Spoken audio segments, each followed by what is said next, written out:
Ok, Diego, muchas gracias por atendernos. A ti.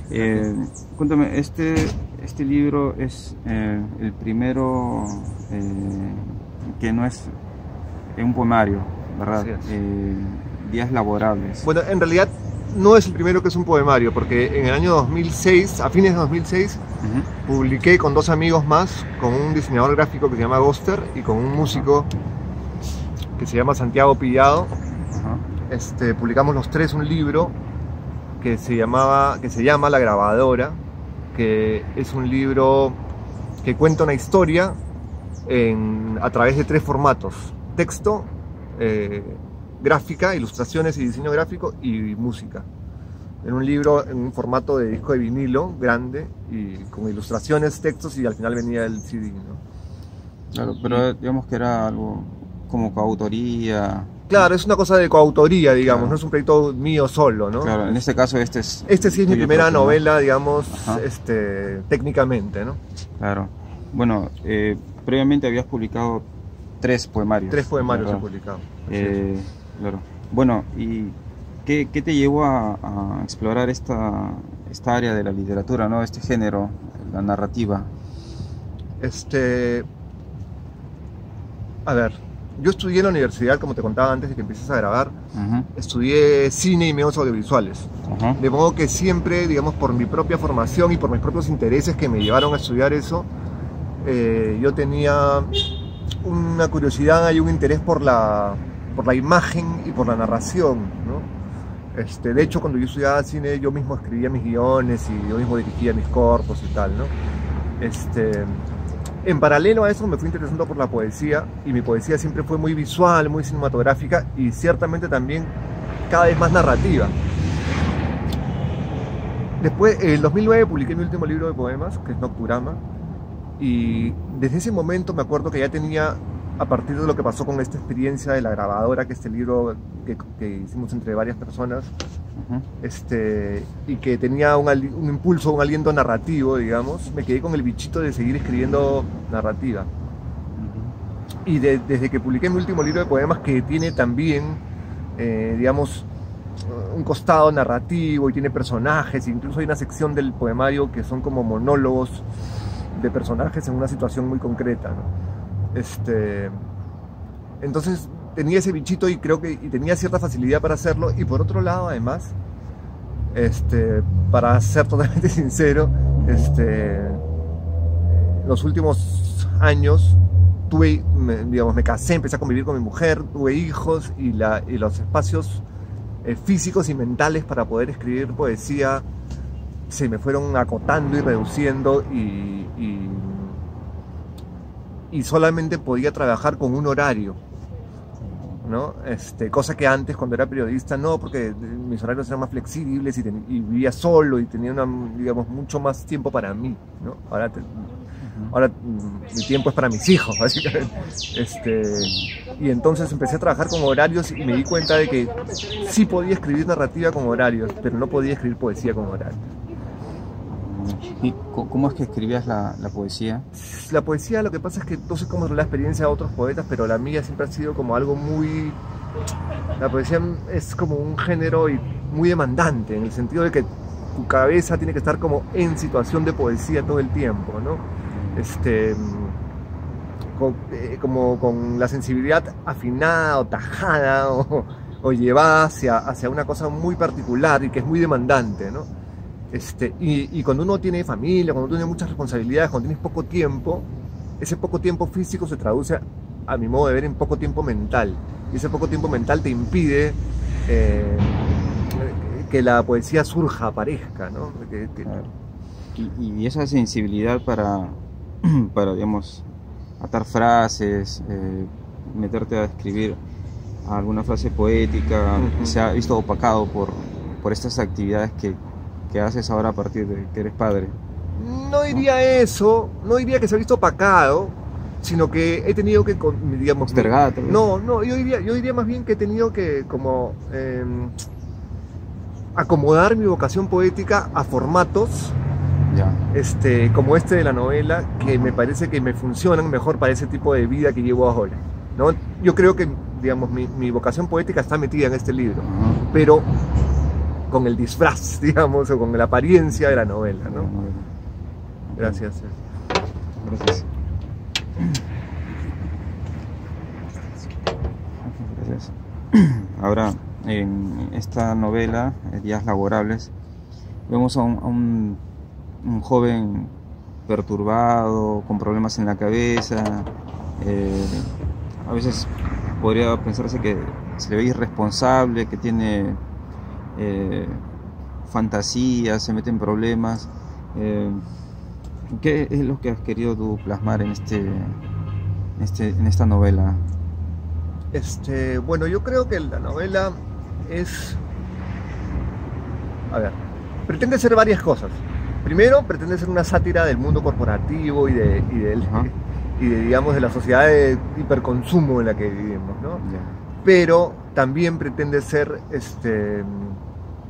una exploración sobre la crisis, o sobre una crisis de identidad, de crecimiento, sobre un personaje, digamos, el personaje es un personaje que está estancado, ¿no es cierto? Que está que está estancado, que está medio deprimido, que no le gusta su vida, Que no sabe qué hacer con su vida. pero que quiere cambiar, ¿no?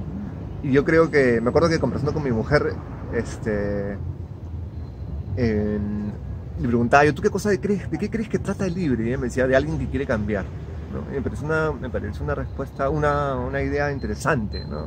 Simple pero interesante y sugerente, ¿no? Es finalmente alguien que quiere cambiar y que se mete en problemas precisamente porque quiere cambiar, ¿no? Y porque es curioso y porque es fantasioso y curioso, ¿no? Entonces, eso es un poco, digamos, lo que pasa en el libro en la superficie, ¿no? Pero creo que es un libro más bien simbólico, ¿no? En el que las cosas que pasan son de repente como los sueños, metáforas o símbolos de otras cosas que se podrían interpretar, ¿no?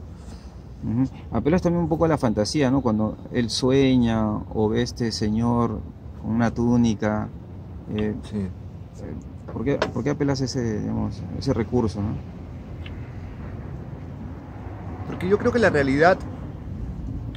realidad no es realista. O sea, yo creo que la realidad no se limita a lo que una cámara puede registrar objetivamente. La realidad tiene que ver con cómo cada individuo, a través de su mente y de su experiencia y de su historia, percibe el mundo, ¿no? Y en esa percepción del mundo entra la fantasía, entra el sueño, entra la imaginación, entra la locura, la sensatez, y una serie de otras cosas, ¿no? Que van formando la visión de cada persona, ¿no? Y yo creo que un escritor finalmente lo que hace es plasmar su visión de la vida y del mundo, ¿no? Su mirada del mundo, digamos. Hay una frase que está dentro del libro que creo que un poco me ahondes en eso, que dice así: la mejor forma de conocer a un hombre es empujándolo hacia el miedo. Se lo dice uno de los gángsters, creo, ¿no? Sí, es uno de los gángsters. Sí. O sea, es una frase cínica, ¿no? La dice un gángster. No sé, no la diría yo, no la comparto, pero sí creo que el miedo te lleva a situaciones que de repente no sabrías que tú podrías reaccionar de esa manera, ¿no? O sea, me explico. Yo creo que el miedo te hace conocerte más, ¿no? Así como otras cosas también pueden hacerte conocerte más, ¿no? Pero el miedo es una emoción muy primaria, ¿no? Que nos conecta con algo muy esencial, que tiene que ver, creo que, con la primera infancia y en fin, con lo más esencial de la vida, ¿no? Creo que por ahí va lo de la frase del gángster, ¿no? Me parece. Claro. Bueno, sí, pues vemos acá un tipo que quiere salir adelante después de estar estancado, parece que aburrido en su trabajo. De un modo también es un mensaje, ¿no? Para que otros que se sientan algo así intenten salir del lugar donde se encuentran, si están aburridos. Vamos a ver este tema de la poesía a la narrativa, ¿no? ¿Te ha gustado explorar este género? ¿Cómo te ha ido en ese proceso creativo? Bacán, buena pregunta. Ha sido un proceso largo y complejo, más complejo y más largo de lo que yo me hubiera imaginado, porque yo he tenido que aprender, o sea, yo ya había, digamos, ya sabía, entre comillas, escribir poemas, ¿no es cierto? ¿Por qué entre comillas? Porque uno nunca aprende del todo, porque no hay técnicas concretas ni que te enseñen a escribir poesía, ¿no? Es un proceso que tiene mucho de misterioso y mucho de inspiración y mucho de estados mentales, ¿no? Y mucho de conexión con el afuera, pero también con el adentro, ¿no? Y con la narrativa pasa algo similar, ¿no? Si bien es aparentemente más técnico, es algo muy, muy misterioso y muy extraño y que tiene que ver con procesos mentales y emocionales, espirituales, por llamarlos de alguna manera. Y yo al comienzo me intenté escribir un libro, una novela, y llegué hasta el capítulo 5 y me di cuenta de que no funcionaba, ¿no? Me di cuenta de que no funcionaba, que estaba bien escrito, pero que no me lo sentía vivo, ¿no? Y después hice otro intento, llegué hasta el capítulo 8, escribí como 80 páginas y me empecé a aburrir escribiéndolo. Y le dije a mi mujer, me acuerdo, y a unos amigos, ¿no? Oye, me estoy aburriendo. Oh, si te estás aburriendo tú, imagínate a los lectores. Y boom, lo eliminé. Lo guardé ahí porque siempre esas cosas siempre sirven, que algo se puede rescatar y en fin, ¿no? Pero lo dejé de ahí. Y de pronto un día así de la nada, una noche, me acuerdo, ya como medio frustrado y harto y ya a punto de tirar la toalla y ver qué hacía.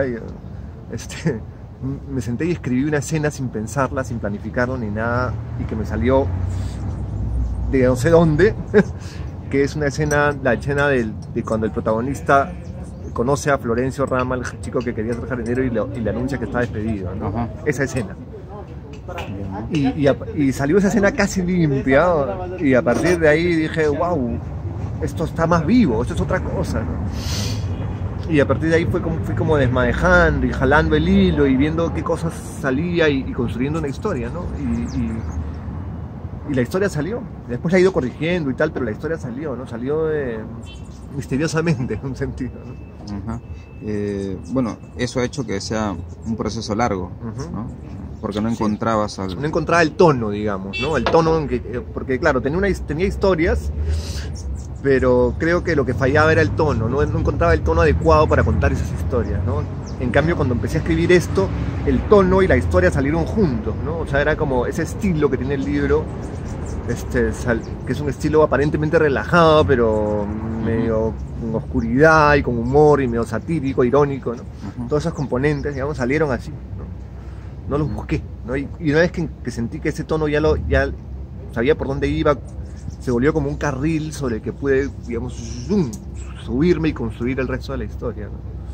Digamos que llegaste por casualidad a esta historia. Así es, tal cual.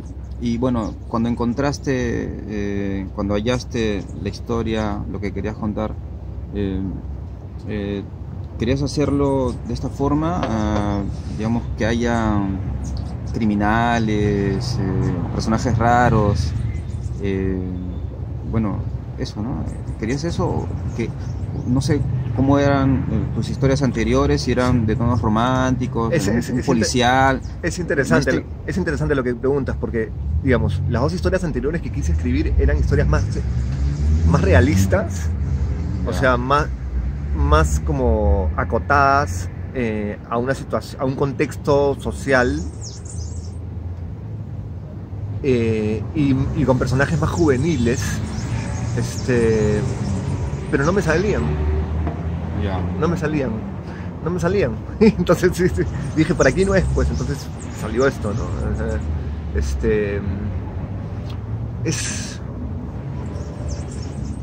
Si me preguntas por qué quise escribir esa novela, quería escribir una narración y quería escribir historias, ¿no? O sea, ese era el impulso, ¿no? Y sobre todo, digamos, quería contar las imágenes que se aparecen en mi cabeza, que es lo mismo que pasaba con la poesía, ¿no? Y la figura de los gángsters y los maleantes y todo eso, creo que son como más personajes más simbólicos, ¿no? O sea, son personajes que representan cosas, o que representan la maldad, representan la amenaza, ¿no? Es un poco como los personajes de Kafka, ¿no? Que son casi como fantasmales, ¿no? Por ahí va un poco la cosa, ¿no?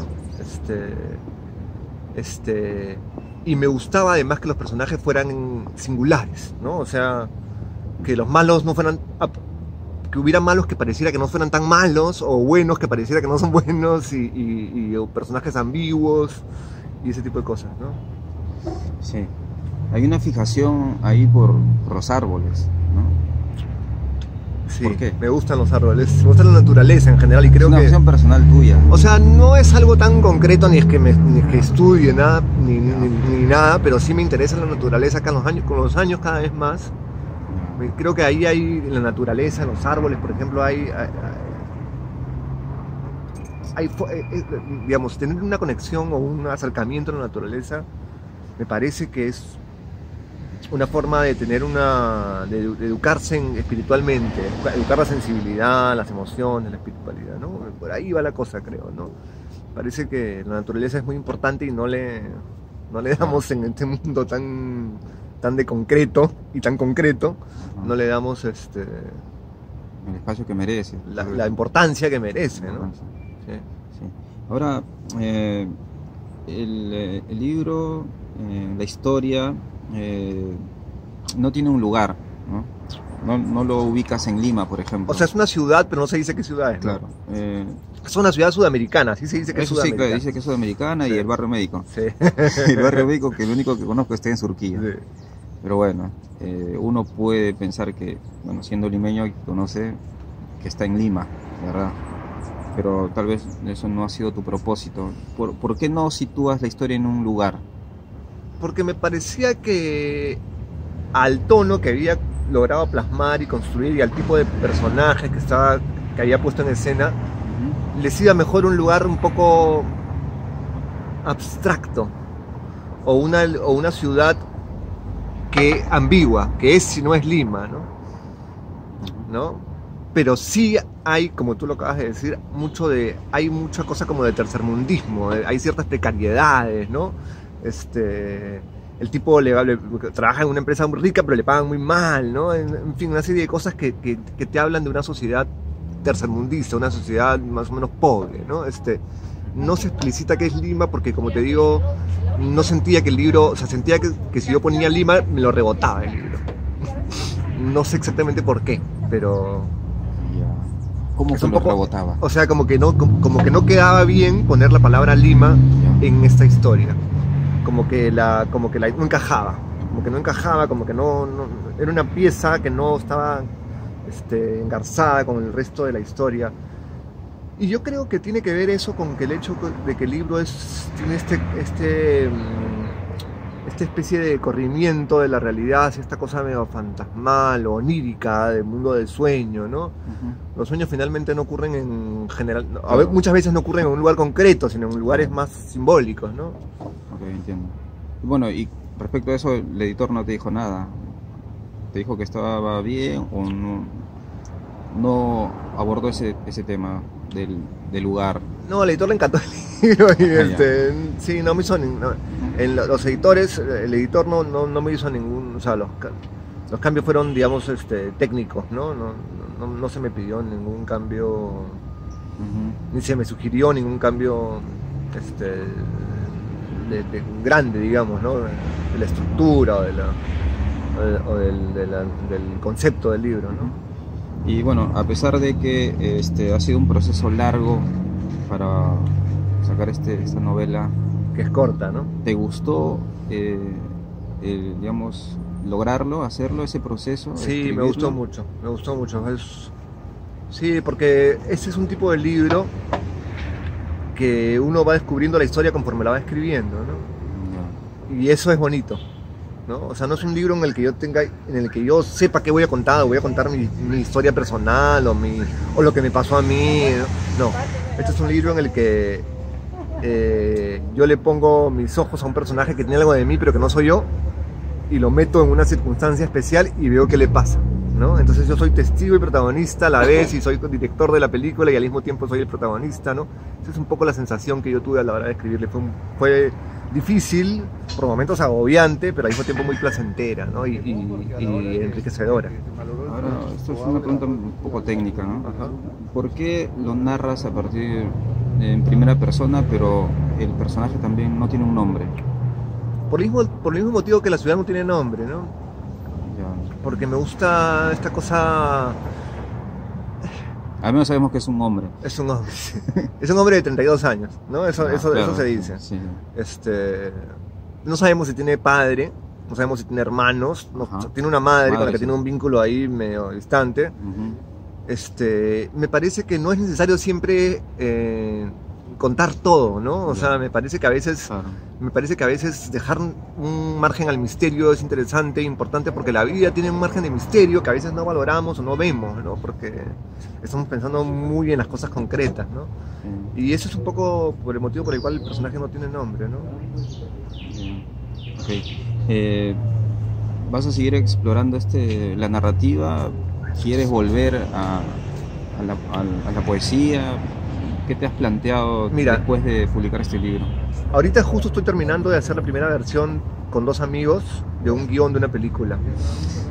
¿Ya? Es un proceso muy divertido, muy exigente, y estamos muy contentos. Ya, de hecho, el año pasado ganamos el premio de DAFO, entonces la cosa marcha bien y ha sido una experiencia muy linda la del guión de la película. Pero, idealmente, para mí, quisiera volver a escribir poemas. De hecho, creo que eso es para mí en lo que yo me formé y en lo que yo más he, lo que más he trabajado, lo que más he leído, lo que más he disfrutado ha sido la poesía, ¿no? Y la poesía para mí la poesía para mí es como ¿no? Alguien me dijo, ¿no? Es el Fórmula 1 de la literatura, ¿no? Es donde se hacen las cosas más potentes y más singulares, que no tienen mercado, pero no importa, ¿no? Y también me gustaría volver a seguir escribiendo novelas. Tengo una idea bien concreta y más o menos estructurada para una nueva novela, sí ambientada en Lima, en la Lima contemporánea, con un personaje femenino protagonista.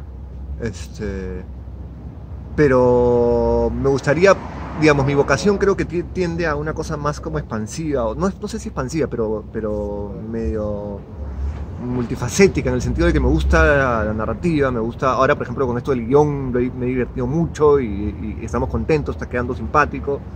La poesía también me sale más o menos bien, entonces creo que, ¿por qué no aprovechar si tengo esas, entre comillas, virtudes, ¿por qué no aprovechar para disfrutarlo todos los medios estos posibles, ¿no? ¿Cómo es entre comillas? Porque... Hace un rato dijiste también entre comillas. Sí, porque... No sé, o sea, siempre uno tiene inseguridades, dudas, entonces mejor es mirar las cosas con cierta distancia también, ¿no? Al menos sabes que te gusta escribir. Así es. No, Así es. sea lo que fuera. Sí. Lo disfruto mucho y además, lo hago con convicción y con rigor, ¿no? Me dijiste que estudiaste cine y medios audiovisuales y literatura sí. Un tiempo en San Marcos. Sí. Okay. Bueno, y este guión, si se puede saber de qué trata, de quién es el director, no sé, ¿es una comedia, un drama? No digo que me cuentes la historia. Lo que pasa es que no puedo contar mucho. Lo que puedas, nomás. Pero tiene que ver con el libro La Grabadora que hicimos en el 2006 con esos amigos. Sí. Okay. Sí. ¿Y es como una especie de versión cinematográfica de ese libro, en la que el mundo del rock peruano es muy importante, y en la que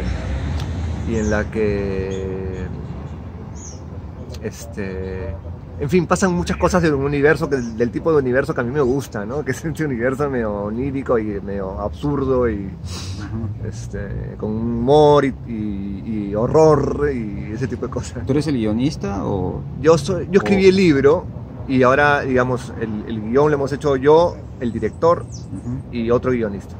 Ya, ok. Es compartido entonces también. Sí. Ya. ¿Y esto ya está por grabarse? No, recién hemos terminado primera versión del guión. Ah, primera versión. Sí. La idea es trabajar el guión un poco más, presentarlo al concurso de DAFO este año, ok. ganar el concurso Sí, sí. y con eso ya grabar, ¿no? Ahora, mi trabajo va a acabar prontito porque yo soy el guionista, yo no voy a dirigir la película, o sea, termina el guión y ya voy a ser un espectador más, ¿no? Tú estudiaste comunicación en la de Lima, me dices, Sí. y... Me especialicé en cine y en medios audiovisuales. Claro. ¿Qué te llevó a la literatura? Siempre me gustó desde chico. Desde chico me gustó escribía desde los 10 años, escribía cuentitos sobre mi perrito y ese tipo de cosas. Y después de adolescente empecé a escribir poesía en mi casa. Mi mamá siempre ha sido lectora. Tenía los libros de muchos poetas peruanos y de novelistas. Y leí, por ejemplo, de adolescente Javier Heró, ¿no? Leí a Pablo Neruda, ¿no? Y me encantaba la poesía, pues, ¿no? Me encantó y nunca la dejé de leer. Hasta ahora leo poesía siempre, ¿no? Y en los últimos años leo más, también bastante narrativa, ¿no? Pero sobre todo poesía, ¿no? Bueno, a Heró, Neruda, digamos que fueron tus primeros referentes, sí, en cuanto a la poesía. ¿Tienes, sí, otros referentes ya con el transcurso del tiempo? Muchos. De los peruanos, me parece que tenemos una tradición poética muy rica y muy valiosa y que no ha sido... Te diría una cosa, yo creo que la tradición poética peruana es más potente que la gastronomía peruana. Te lo digo con sinceridad, creo que tenemos unos poetas de los mejores del mundo, pero que no han sido descubiertos todavía por el mundo, porque lamentablemente que el mundo los descubra quiere decir que Occidente, que las potencias, que Estados Unidos, Europa los descubran, ¿no? Y no los descubren, ¿no? Tenemos a un poeta como Jorge Eyelson, que es para mí uno de los grandes poetas del siglo XX y no se le conoce tanto como debería conocerse, o Emilio Westphalen, o Blanca Varela, o José María Eguren, qué sé yo, ¿no?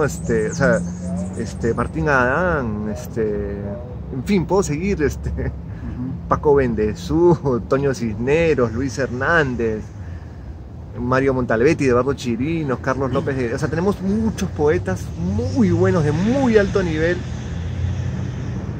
pero que no se les conoce como se les debería conocer, ¿no? Y en cuanto a la narrativa, ¿qué referentes tienes tú? Me gustan muchas cosas. Me gusta la narrativa, que es más exploratoria y más como que está en esta cosa no tan realista, ¿no? Más como... ¿Qué nombres tienen? Que busco... ¿Qué autores te refieres que me gustan? Hay un escritor argentino que me encanta que se llama Juan José Saer, por ejemplo, que es un novelista argentino de la época del boom, pero que no tuvo la fama que tuvo el boom, pero que en los últimos años se le está rescatando mucho y que es un novelista extraordinario. Hay una novela que te recomiendo que se llama El Entenado, que es una obra maestra. Claro, no es un escritor fácil de leer, porque es muy visual y sus escenas cuenta cómo se baja el tipo del carro en 5 páginas, ¿no? Pero es una belleza impresionante. Me gusta mucho un novelista americano que se llama Don DeLillo, por ejemplo, que es de la misma generación de Philip Roth, pero que tiene un estilo un poco más, digamos, no sé cómo decirlo, más singular, no tan realista, más simbólico, más exploratorio, que tiene que ver con la percepción y que además a él le interesa mucho explorar las artes visuales desde la literatura, cosa que a mí también me interesa, ¿no? No sé si te acuerdas, en el libro al final hay como unos coqueteos con las artes plásticas, con las artes visuales, ¿no? Eso me interesa mucho a mí. En fin, me encanta un escritor, un novelista que se llama Bulgakov, que es un ruso que escribió una novela preciosísima que se llama El Maestro y Margarita, que es el diablo llegando a la Rusia a la Unión Soviética de Stalin, ¿no? Es una sátira medio fantástica con el diablo y su corte, haciendo barrabasada y media en la Rusia comunista, ¿no? Y en fin, todo el tiempo descubro escritores nuevos y todo el tiempo estoy buscando cosas también, ¿no? Más allá de las ofertas de la temporada, digamos, ¿no? Claro, ok. Diego, gracias. A ti, Carlos. Hola, mi nombre es Diego Otero. Esta es mi primera novela. He publicado ya una serie de libros de poesía, pero esta es mi primera incursión en la narrativa. Y es una novela corta y vertiginosa sobre un personaje anónimo que está en una especie de crisis existencial y está aburrido de su trabajo y se ve inmiscuido sin saber muy bien por qué con unos gángsters de lo más singulares y divertidos. Para mí fue muy placentero escribir el libro y espero que para todos los lectores también lo sea leerlo.